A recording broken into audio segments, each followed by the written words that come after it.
Alright, welcome to another week of Game Wisdom Live. This is going to be for the week of April 8th, 2018. Rob is still recovering from his month of crunch, but hopefully he'll be back next week. But nevertheless, it has been a whirlwind of news and excitement around here. So first off, as of today, we have officially gone over 3,000 subscribers here on the Game Wisdom YouTube channel. So thank you so much for everyone who has subscribed. I hope you are enjoying the content here, and there will hopefully be a lot more to come. Now we just need to figure out what to do for hitting 3,000. I have no idea. So if anyone has any suggestions, please let me know in the comments. Hey, El Gordo and Getter, thanks for coming on. In some exciting news, I did hear back from the book publisher, and they are interested in having me sign a contract and take my book idea further. Now, with that said, though, they sent it over. I'm going to review it with a friend of mine who has some expertise in business, and just to make sure that everything is good, because I think we've all learned the hard way not to just blindly sign contracts willy-nilly. But hopefully I'll be hearing more from him this week, and if everything goes accordingly, maybe we'll have some more news to report for next Sunday.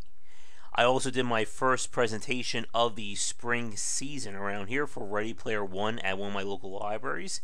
I have another one due this Wednesday, so hopefully it will turn out well. I think a lot of people like the idea of discussing virtual reality, and hopefully this will be a good sign for when I pitch it to the other library systems in June of this year. Because unfortunately, as we said before, the library works basically in like 3 to 4 months behind what they're doing. So in June, they're going to be talking about stuff for October and stuff like that. Let's see, anything else going on? I just recorded another podcast yesterday with a student who's working on his first commercial game. That'll be going up on the channel probably in a few weeks. I know for, I think, this week's podcast, I think it's going to be the one I did with, I think, Luke from Burden of Command. I know that was a really great one. Hey, Draken. And as a little bit more excitement, I finally got my lapel mic and my phone to work with each other. So I'm going to be recording a new Critical Thought in a different location starting tonight. And we're going to see, I guess, what area of my house you guys would like me to be doing those videos with next. I'll still be doing these live shows here just so I can keep an eye on you folks, and so I have all my lovely stuff around here. But I'm also still having to record the game design Q&A segment that we got a few questions for, and I need to work on tomorrow's Dissecting Design, which I'm thinking it's going to be of the tower defense variety. Now, there's anything else that I'm forgetting. I'm trying to think really fast.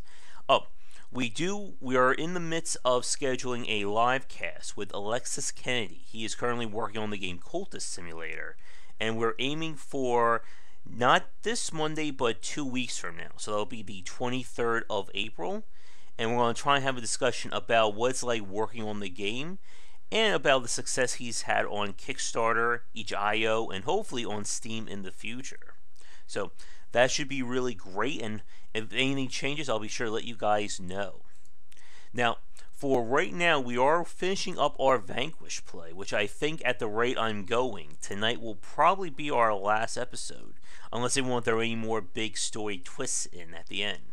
So Monday night, I'll be doing a stream/first look again at Super Daryl Deluxe, and we'll kind of see if there is interest in me going forward with it.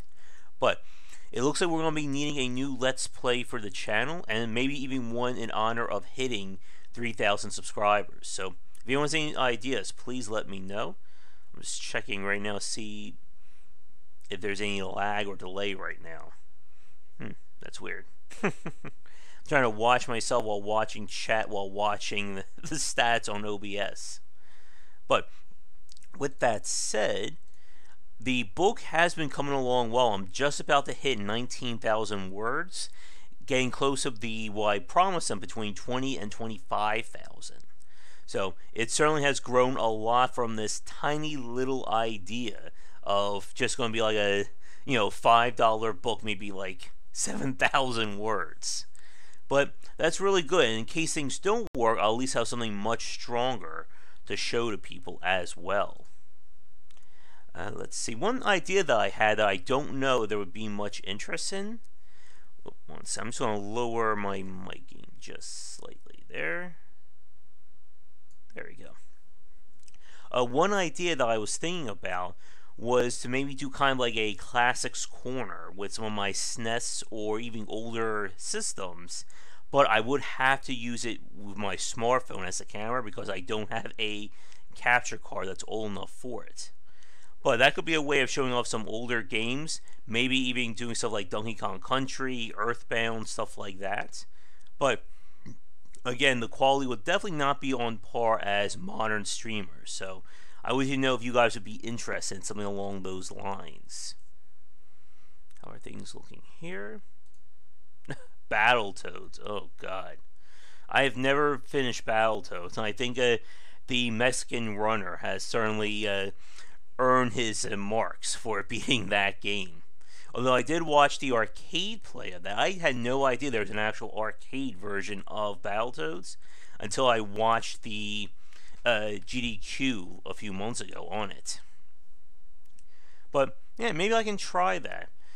I don't know if I can do it live, but maybe I can at least try recording something. Yeah, I saw that. If you don't play it exactly right, you lose every time.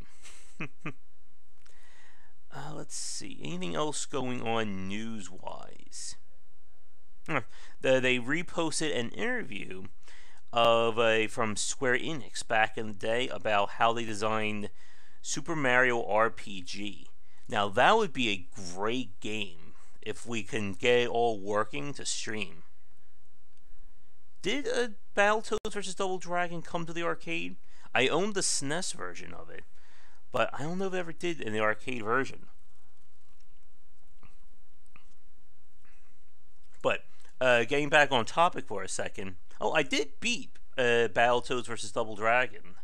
Okay, so I guess I earned some points for that.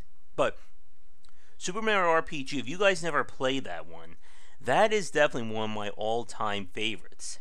It's a mishmash of Final Fantasy meets Mario, with real-time control on the map. You could attack enemies in special ways.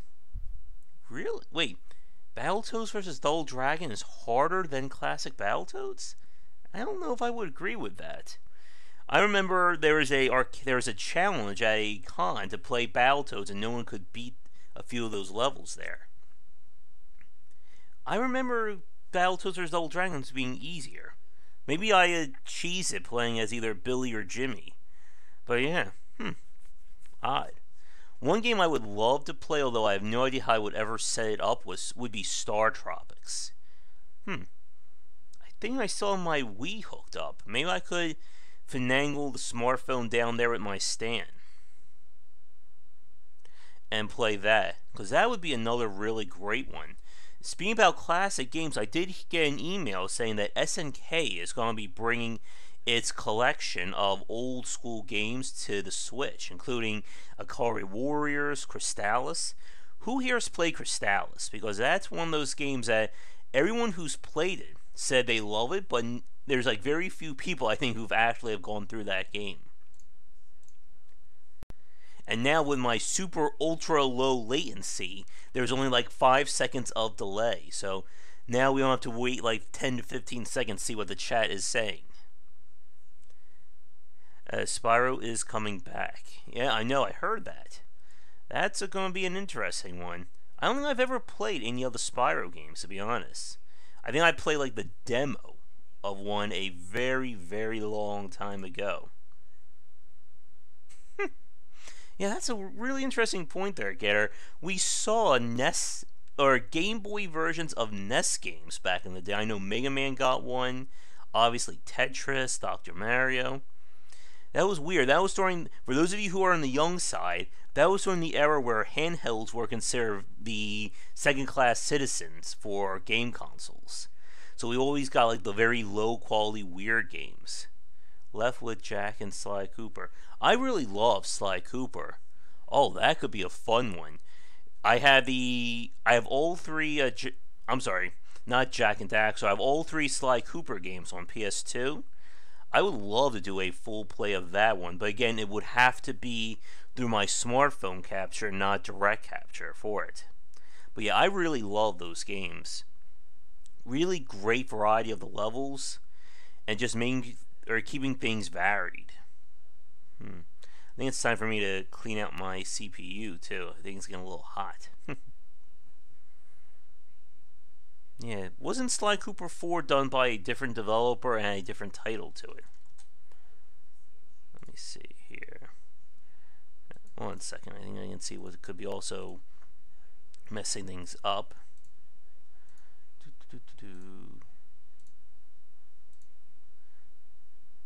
Alright, that should be better, hopefully. Yeah, I'm sure that was done by somebody else. Let's see. And if you missed it, we did a live chat with a developer formerly from Traveler's Tales, or now as they're known now, TT Games, who specializes in the Lego games these days. Yeah, Sly Cooper Thieves in Time. Yeah, Sanzaru Games did that one. Yeah, I heard it just did not do as well as the previous ones. But talking to him about that, it was very interesting. I'm sorry, Chris, about the Traveler's Tales games. They've, of course, made a name for themselves with the whole Lego series and making these games appeal to children first. And I know, like, for myself, I never really got into the Lego games. They just seem to be a little too repetitive for my taste. But, again, they have certainly earned a following for all the various brands they've done, and even Lego Dimensions. Which, sadly, I wish I could have talked to them about it, but Lego Dimensions did die as of, I think, last year. And it doesn't look like we're going to be seeing too much of the Toys to Life genre after that. Now, of course, this month means we're going to be getting the Nintendo Labo, whatever the heck we're going to call it. So, do you guys want me to grab that? That could be our 3,000 subscriber special. Me trying to put together the Nintendo Labo and hopefully not wrecking it on camera. Yeah, and System Shock, again, another one of those games I never had a chance to play. And of course, we still have tons and tons and tons of games on GOG that I could switch off to at some point. Let's see. What else is on GOG that we could look at? Let's see. Wait, I have Batman the Telltale series on there? No idea. Sid Meier's Colonization, Commandos. Just so many games left to play. Do I own System Shock on GOG? I own Rayman, and that was going to be our, if we can hit $200 this month on Patreon, I would like to do a Let's Play of the original Rayman, one of the hardest 2D platformers around. I saw a game that, I saw a Silent Service too. I thought that was System Shock 2 for a second. Way too many games on here, folks. I own Stacking. I actually own the 7th Guest and the 11th Hour. Never thought I actually had those. What do I know of Iron Harvest? I never heard of that one.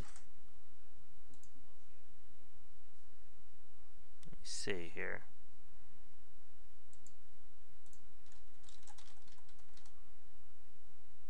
Is that an older RTS?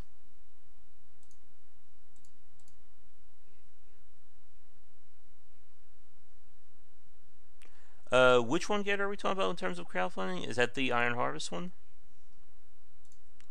Because that is one I have not heard of. Ah, here it is. Oh, it's on GOG, but not on Steam. Oh. Now I remember. This is the sort of steampunk-esque one. That looks pretty cool. I think we looked at this one a few weeks ago. Yeah. Definitely interested to check that one out when the time comes.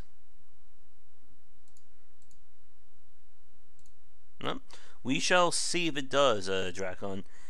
I would certainly love for the RTS to come back as well as city builders. I have no idea what Chris Beatrice is up to these days, but there's that one city builder, Frostpunk. Here it is. Frostpunk is coming out in about 2 weeks. That one has a lot of people excited. I'm hoping it does well. The developer name sounds familiar, but I can't place it. Let's see. Anything else we got? Oh, I saw this game called Minute that I've been seeing some people talk about. Have not had a chance to play that. And that's a good point there, Getter. That despite Kickstarter really bringing back the RPG genre, especially stuff like Divinity, Pillars of Eternity, Wasteland 2, I know there's probably 5 or 10 more I'm forgetting, we really haven't seen too much in terms of city building. Now, with that said, Kingdoms and Castles, that was crowdfunded via Fig, and I know that one did really well. I've been hearing mixed results about Surviving Mars, Dracon. Let me see. Kingdoms and Castles. There it is.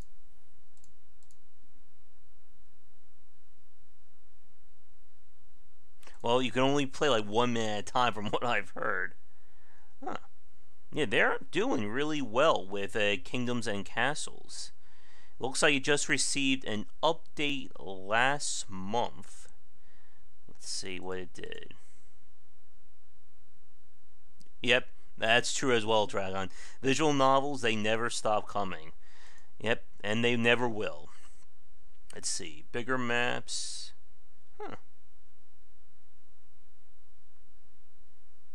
That's nice. So that had a little bit of the trading system similar to Anno.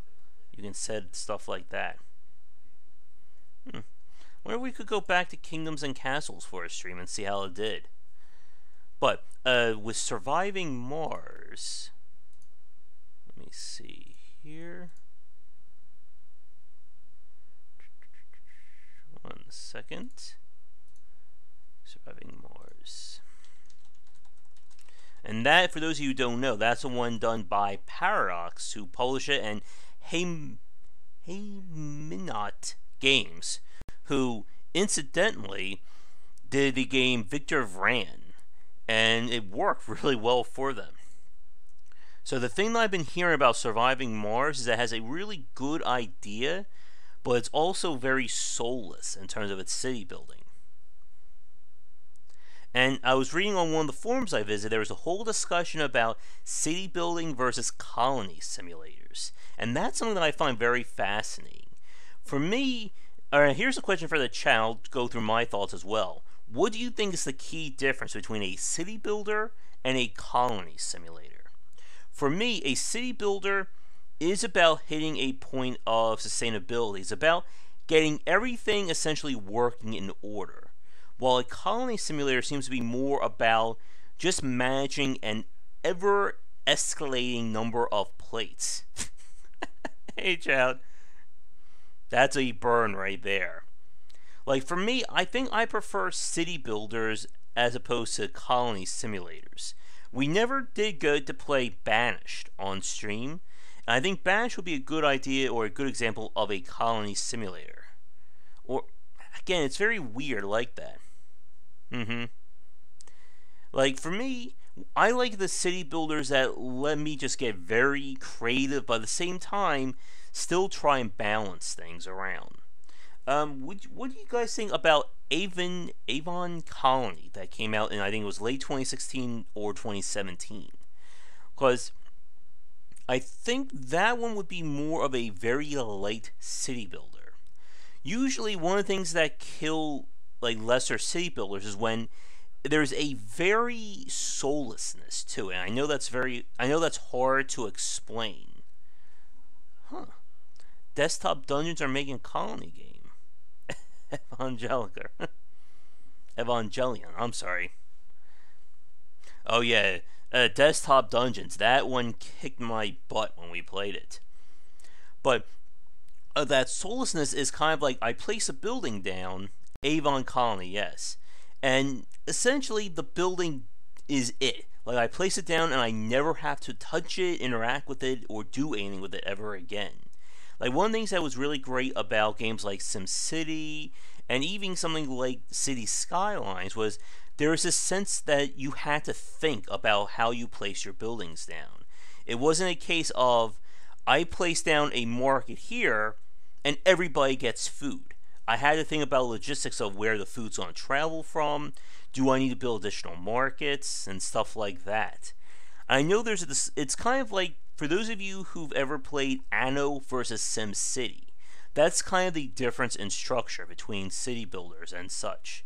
In the Anno series, the buildings don't really have a personality to them. As long as this building is connected by a road, everything is working right. But in a city builder, again, I need to think about logistics and the overall structure of my city. And then it gets to that point of sustainability thanks to you thinking ahead like that. I never did finish my play of War for the Overworld as well. That's another game that it's on the list of games I started but never went back to. Oh, speaking about games I've played, late last night, or late Saturday night, I finally finished Super Mario Odyssey on the darker side, their grand final challenge, and I just did not like SMO. And I'm working on my post for Game Wisdom on now, which I'm sure will get as much positive feedback as when I decried Let It Die. And people are still coming back to that post to yell at me about how much I suck at that game and I need to get good at it. Hat in Time was pretty good, Dracon. It did a lot more than I expected it to, honestly. I didn't go into it too high of expectations, but it worked really well.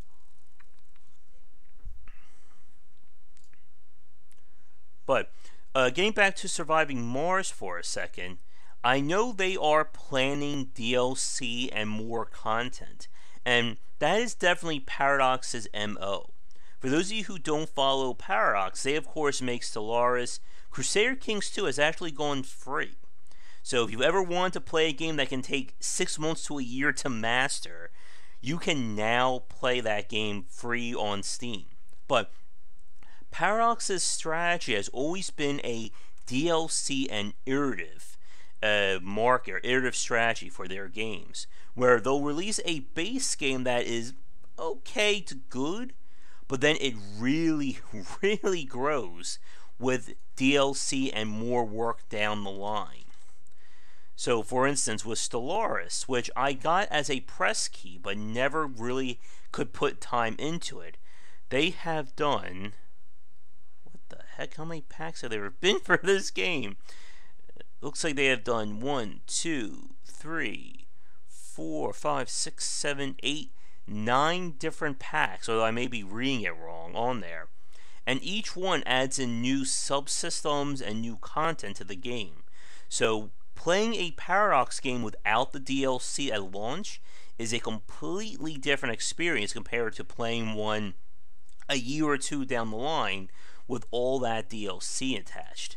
But it definitely rubs a lot of people the wrong way, though, because of the fact that when you're having all this DLC, and my goodness, for Crusader Kings 2, they have... Oh my god, I can't even count it right now on stream. There's so much DLC for it. But they have so much for it that a lot of people don't like the fact that you buy a game and you kind of know that you can't really play it just yet because it's going to get so much work done to it over the months or even years. And then there's the fact that because it is DLC focus, you're kind of forced to buy that stuff to get the full picture. Yeah, exactly. I don't think they ever do Game of the Year editions, El Gordo. They do DLC packs that will bundle, like, this DLC pack bundles 1 through 3. This one bundles 2 through 5. This one does 3 through 7. And it becomes a nightmare for a new person to try and figure out what DLC to own. And the weird thing is that the content they put out is original. They create brand new systems for their games, but none of that stuff ever trickles down into the base game. So it's not like something like Overwatch, where the new stuff gets integrated back into, like the new maps, the new characters, stuff like that. It's basically a case of you buy this game, but you're going to expect to spend $5 to $10 every few months down the line in order to get the true experience. StarCraft 2 is the only Blizzard game. I think there may be a lot of people may argue with you against that one, child. Let's see. What is Europa Universalis 4 doing? 28 pieces of DLC to it. And again, their games rarely go on sale as well. Europa Universalis 4, despite coming out 5 years ago, is still $40. And that's one of the very weird things about Paradox and kind of the grand strategy and war game market, where everybody else has been feeling the hit as to the race to the bottom and, pricing your game as cheap as possible. Their games are still very expensive. They rarely go on sale because they know that they are really the only game in town. That's good, Getter. Yep, just like if you miss our live stream we did with Dave Oshry, where we talk about Dusk and that approach, it did go up live this past Friday, and I'm going to try and post that burn of command early for the VIPs. That's anyone who donates at least $5 or more to the Patreon. That should be going up tomorrow, if I plan things out right. But, yeah, the long game approach is definitely a very interesting strategy. And it definitely goes for long-term gain versus short-term profits. And when it works, I think it's a far more sustainable model. But it's kind of a case of everybody yelling at you to do one way and you're going the other. Speaking of which, how is AI Wars 2 doing right now? Because that is certainly another case of going the long route. Let's see. Last update was March 26th, so that's a good sign. And I really hope, my fingers are crossed, that AI Wars 2 turns out well for Arkin. Yeah, and that's the case too, Getter. That I think I see that the same way. That if this one doesn't do well, I don't know what they're going to do next, because this has been their big hurrah. Because they didn't really want to do an AI Wars 2. I know, I always forget the name of it. Something about stars. It was a city builder / yeah, thank you, Oscar. Their last one, the city builder / real-time strategy game, or no, not Starward Rogue. It was another one. Let's see. How is Arkin Games site doing? It's loading up a lot faster. Case of Raptor. Stars Beyond Reach. There we go. That one just did not do well. They could never figure it out how to get all their ducks in a row with it. And it's a shame, too, because I've spoken to Chris many times, and he certainly has a mind for that kind of systems-heavy design approach. But the problem is that when you have all these spinning plates you have to work with, it's very hard to find the fun with them. Like, his games seem to have trouble with getting the core gameplay loop down. There's just so many things going on with them that we've talked about this before, but there are some games where you don't really see, it all coming together until like 70 to 80% down the way. But the problem is, how do you know your game is working until you get to that point? EA only headhunts the overall quality. I have no idea, Dracon, about Star Citizen. I know one of the more infamous developers, oh, nuts. I forget his name, but he's been certainly going after Star Citizen. Derek Smart, there we go. And yeah, again, depending upon who you talk to, Star Citizen is either going to be the revelation of the space sim and crowdfunding model, or it's going to be one of the most spectacular crashes and burns we will ever see and may ever see again. I know. I've also heard you don't want to mention his name because he may just show up, so I may have just caused trouble for myself by saying that. Yeah, BioWare and EA is definitely an interesting case as well. And I've just never really gotten into too many of the BioWare games. Yep. Who knows what's going to happen with Star Citizen? I'm still on the Arkan site too. Speaking about another game that's been on the long burn, John Schaefer has been finally getting back to work with At the Gates. And that is a game that I really, really hope it succeeds. Not only because I like John Schaefer as a designer, but because the idea has shown so much promise. But that's another case of just how much work or how much things can just get out of control when it comes to making these games. Especially when you are a small team and when it's only like you and 2 or 3 other people trying to make it. Yeah, exactly. Game Ruiner is back at it, or Captain Average.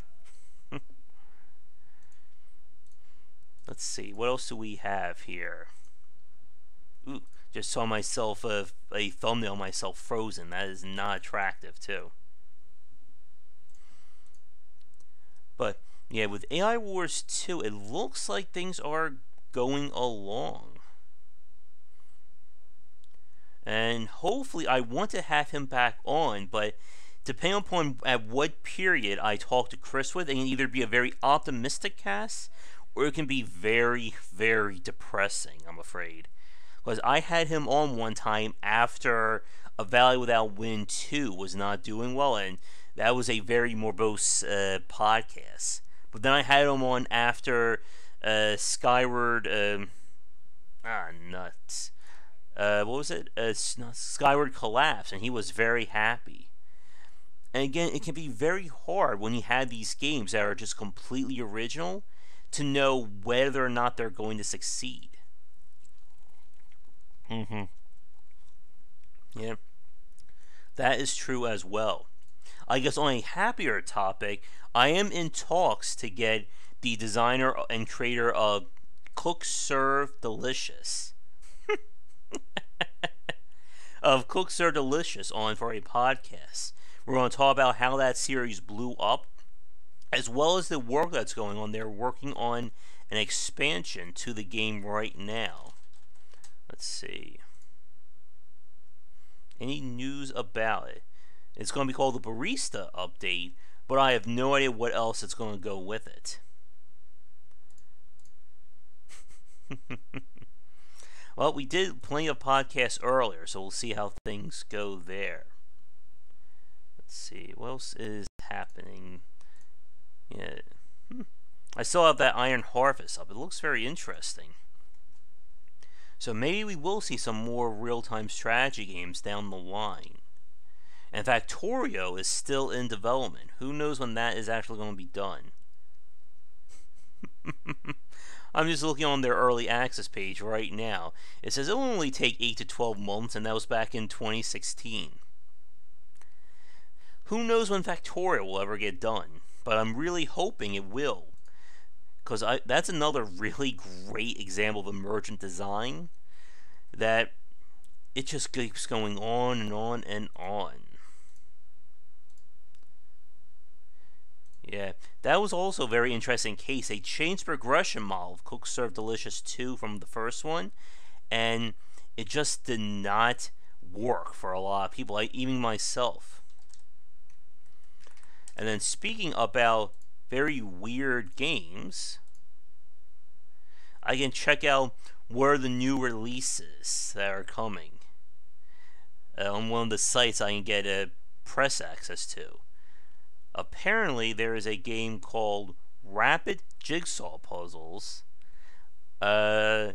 Evil Dead, which looks absolutely nothing like the name, Cowcatcher Simulator, Tank Ball. I could probably just fill this podcast with just me naming off weird games. Win the Game is something that's coming out. Oh, you're going to love this one. Oh, Puke Simulator. That sounds like that's going to be our 3,000 subscriber Let's Play right there. Let's see. Mint VR? Cryptocurrency Clicker.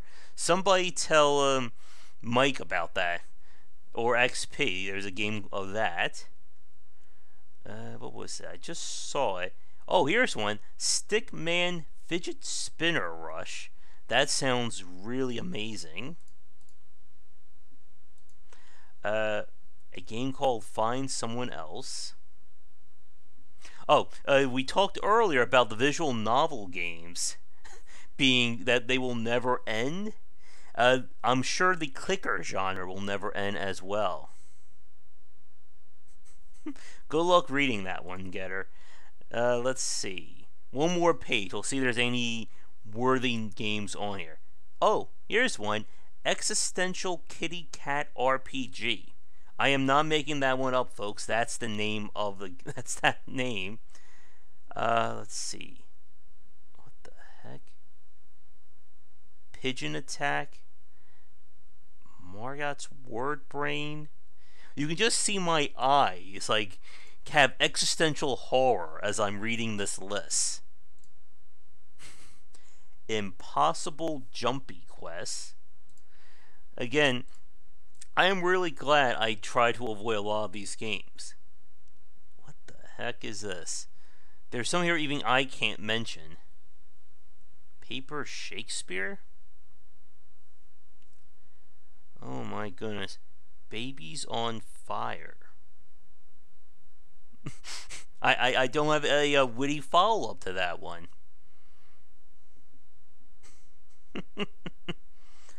But yeah, we were just talking about this. What was it? I forget who I was talking to about, but that Unity... this was, I think, the developer I was just talking to yesterday, about how it has become a lot easier for new developers to get on. He was learning on RPG Maker, but Unity, of course, is the golden example of this. And it's definitely a weird situation where now with so many developers or new developers having a chance to make their games, but it's just very hard. Let's see. Is it possible for a game to fail on name alone? That's a tough one, because it's one of those cases where if a game is going to fail, there's usually more than one factor involved, but there's usually a standout one. And that's true as well. As long as it has Steam cards, at least get some sales. But I've seen some games with some very weird names, or just some very bad names to it. Okay, here's one. Robots Attack on Vapeland. Are these real games, or am I just making things up? We'll let the audience decide on that one. Oh, I think I got it. I think I know our next series here for the channel. I just come up with names of games, and you guys have to decide whether or not I'm actually making them up, or if there is a real game out of it. Again, just looking at the new game releases, it can be a portal to hell, I think. Oh, I almost forgot. I got a message from a developer telling me to check out his game. And in the message it says, I know our game had horrible PR due to fake news, but now it's good. I'm like, wait, what? Robots need to attack Vapeland. That sounds like the worst Christmas special I think we could come up with. Or the best, depending upon your process. But in another turn for the discussion, I've gotten some very weird emails and messages from developers. And one, I posted this on the Discord channel, was a developer who didn't even put my name in the email. And then they said, we could give you 5 copies of our previous game for giveaways, but you have to do this, this, this, and this. And the whole email just read horribly. And there is certainly an art to doing PR. And that's another interesting point. When I spoke to the developer yesterday, he talked about his one where he feels his weakness is, and I think it's a weakness that all indie developers face, and that is doing PR. Like, I asked him if he has a website up for his game yet, and he said no. And that is certainly not something you want when your game is 2 to 3 weeks out. And it can be very hard, I think, for developers. And going back to what Kingme was talking about a few minutes ago, like, when it comes to games that majorly fail, it's always a number of factors, I feel. Even though there may be one or two very big ones, such as when we talked about Where the Water Tastes Like Wine last week. And how he talked about some of his big problems. And while stuff like not doing playtesting was a big one, you can also see how these issues will cascade into other factors. And we've mentioned this before, but, games that succeed, it may seem like they did nothing at all, but there's always a ton of work that goes on behind the scenes to get the game to that point. Again, the go-to example being the Darkest Dungeon, and doing a year of prep work before they went on to Kickstarter, doing PR campaigns to get people excited, and then keeping that going through early access and where it's at now. So for a lot of people, and we've said this before, but the consumers don't see the work that goes into a game. They only see the finished product. And the same could be said of other developers watching these big games. They see a game like Darkest Dungeon pop up and say, oh, it's a Lovecraftian dungeon crawler. I'll make my game like that and I'll get success similar to it. You are about, I think, what were we, 30 minutes? Oh, 40 minutes late there, Wolf. Sorry. But you can always catch the archive of it. But getting back to the point, people who tend to copy the success, they only see the end result. They don't see what the developer did to make this game work, what they did to make it sell. And this is why we talk about games that are clones just being horrible. Speaking of which, a bit of news popped up on Gamasutra the other day talking about how bad cloning has gotten. Let me see if I can find it real fast. Where was it? Because this is a very big case for how bad cloning can be. Here it is. So, the game Baba Is You that won the IGF award. Let me see. The Game Developers Conference and the Independent Games Festival. I always forgot what IGF stands for. The game has already been cloned, and it hasn't even been released yet. But people took the version of it that was at IGF, and somebody actually did make a clone of it. And you guys are gonna love this. For those of you watching this right now, you may want to take a seat. The quote from the company that stole the game was, "We did not steal anything. We created the game completely and deposited the rights. We want to work with Hempoli, who's the developer. He does not want to. What should I do?" Let that sink in while I take a sip of water here. Just think about that sentence for a second.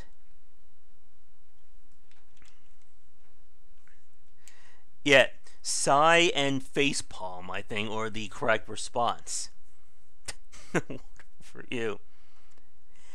What was I supposed to do? How about not try to clone someone else's game?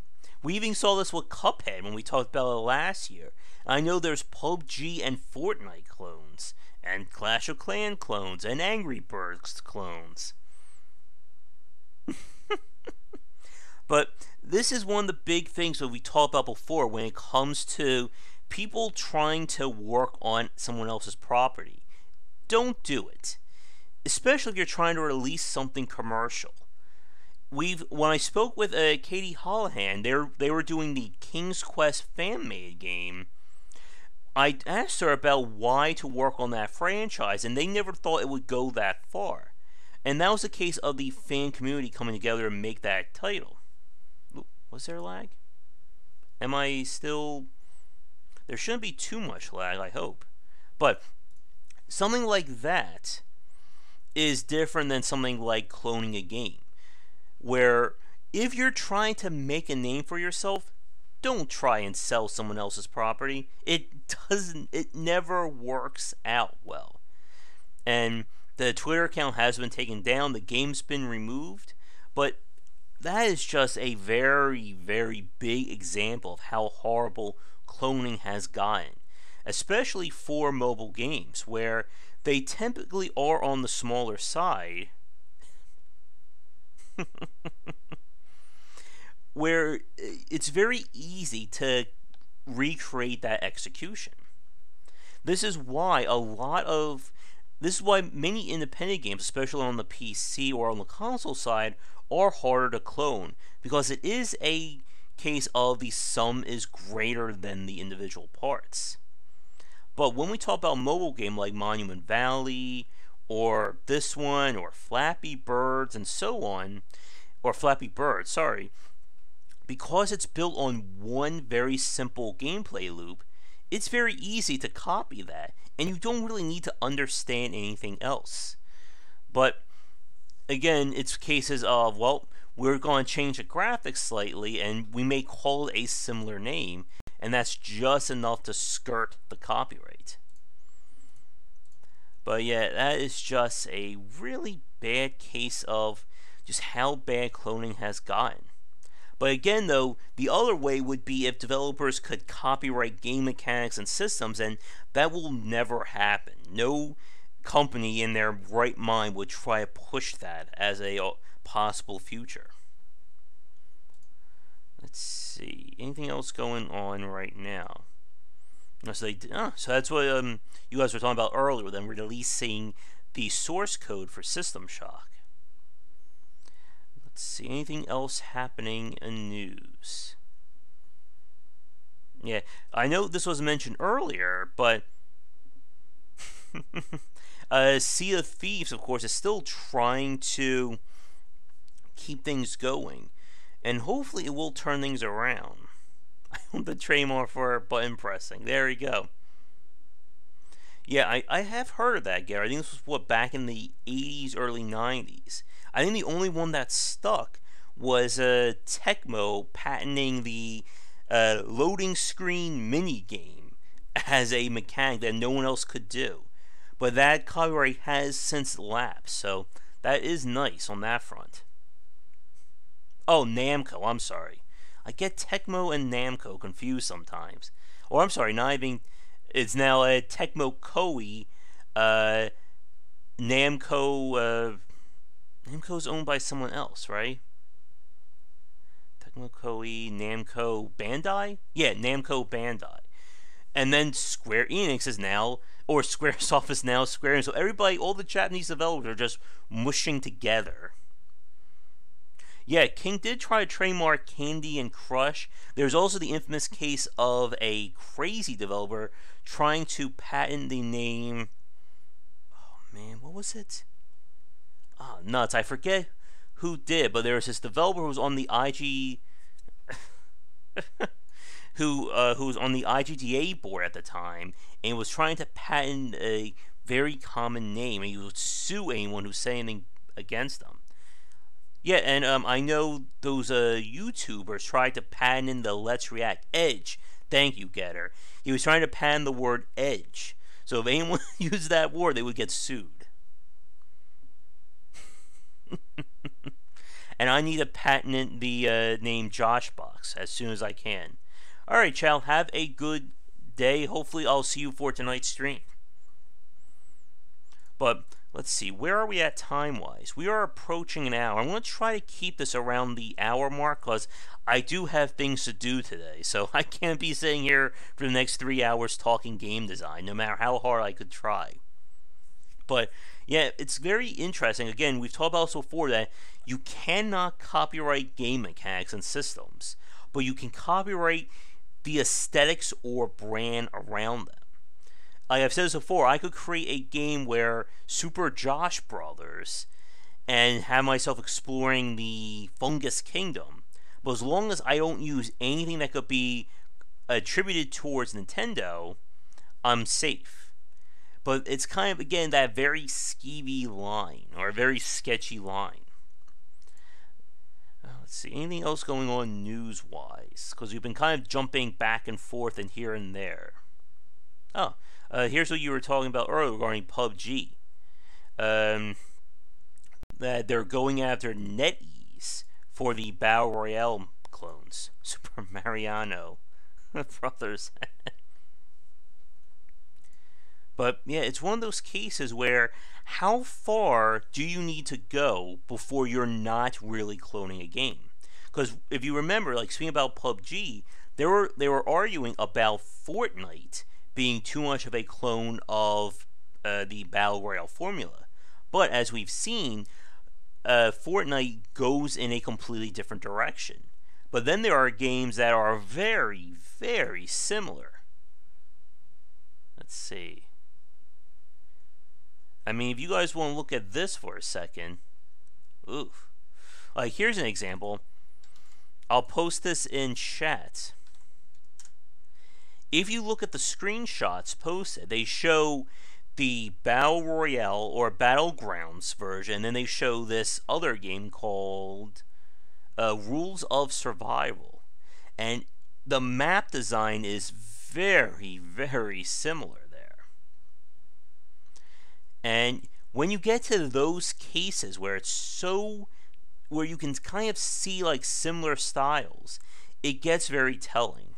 Like, in my opinion, if someone can't decide or can't be able to separate the clone from the real version, then that's a very severe case of them just stealing assets or copying it way too close. And this is what I was talking about in that piece, or that critical thought about bad games, where the games that are intentionally set out to be bad, your clones, your asset flips, it's just so telling. It's like finding like a direct to DVD, Z quality movie of someone trying to rip off the Avengers or Transformers or stuff like that in the bargain bin. That it's so blatant in what it's trying to steal that nothing good was ever going to come out of it. We patented the frying pan mechanic. Do you mean patented for hitting people with or using it for cooking, Draken? Some of that direct-to-DVD stuff, I suppose, but there are some very evil or just existentially, horrifically bad ones out there. Like first-generation CGI bad.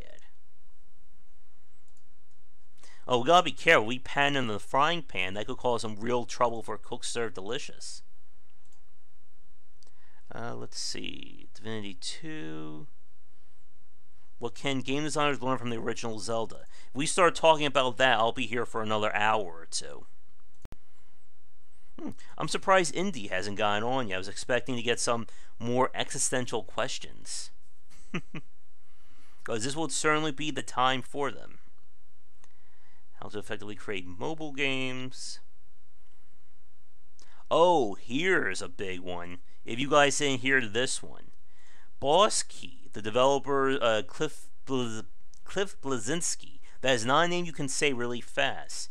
His game that was trying to be kind of the next evolution of first-person shooters and competitive play has been going down. They're moving away from developing it.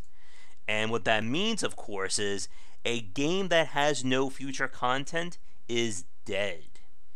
And it's a sad state of affairs, but let's see. It was originally a $30 game. They switched to free-to-play. So it was launched last August. And it just came out right before the Battle Royale bubble exploded. And that, my friends, is a perfect example of how the market can turn on you. And you have to really follow those trends. Because you gotta be really careful releasing your game, like let's say the week before Call of Duty comes out. or even Overwatch as well. Oh God, really, El Gordo? They had a peak of 40 concurrent players. For those of you who don't know what that means there was a time where only 40 people worldwide were playing Lawbreakers. Ouch. Even with Payday 2 at its lowest was still in the hundreds.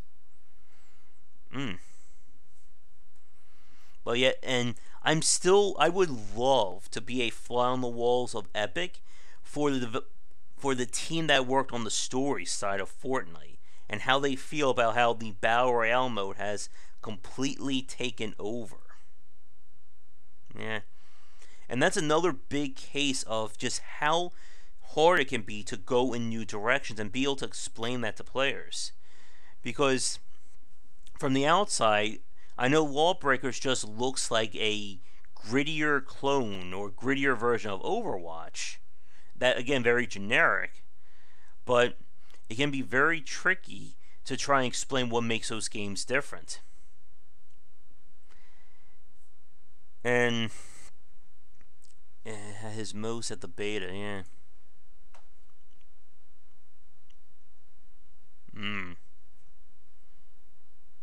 Yeah, I'm just reading some of the comments about it. It sounds like it would be a very interesting case, or a very interesting game, but you have to work on the aesthetics and, selling the game. And that's one of the sad things. Again, goes back to what we were talking about with PR. A lot of people see games like Darkest Dungeon, Stardew Valley, Undertale as just existing, but they did a lot of PR work, be it directly by putting up concept videos and trailers, or indirectly by having their fans reach out and do more work about it. The players moved on early. Yeah. And they said that they didn't think it would be worth going to free-to-play to start with. And the free-to-play aspect was essentially the, the last-ditch effort to do it. Some people have said that it could also be Nexon messing up with it. And Nexon has certainly been a case of trying to move into the Western markets, but they haven't really done too much work on that.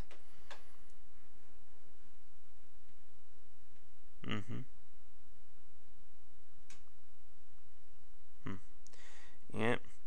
And again, that's another big point there too, Getter, about the whole marketing you do for Kickstarter games and trying to keep things going forward. Let's see. I'm curious, speaking about Kickstarter games, how Cthulhu Wars is doing.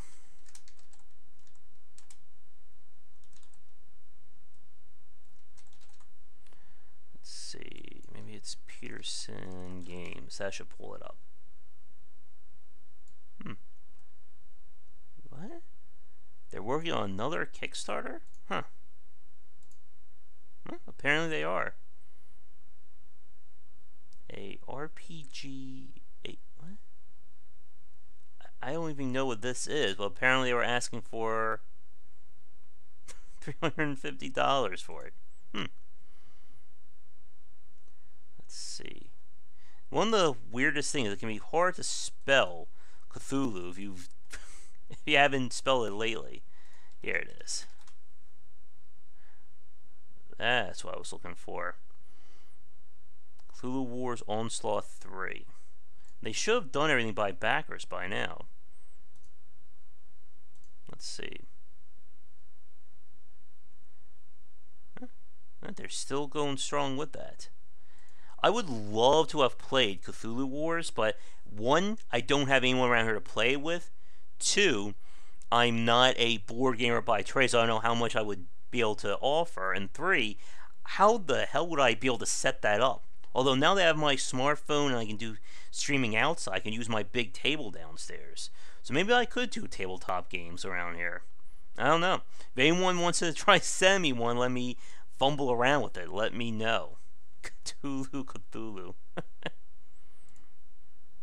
Oh, that's good. That would be another good segue for the cast. We can discuss how to properly pronounce all the Elder Gods. Call Tulu.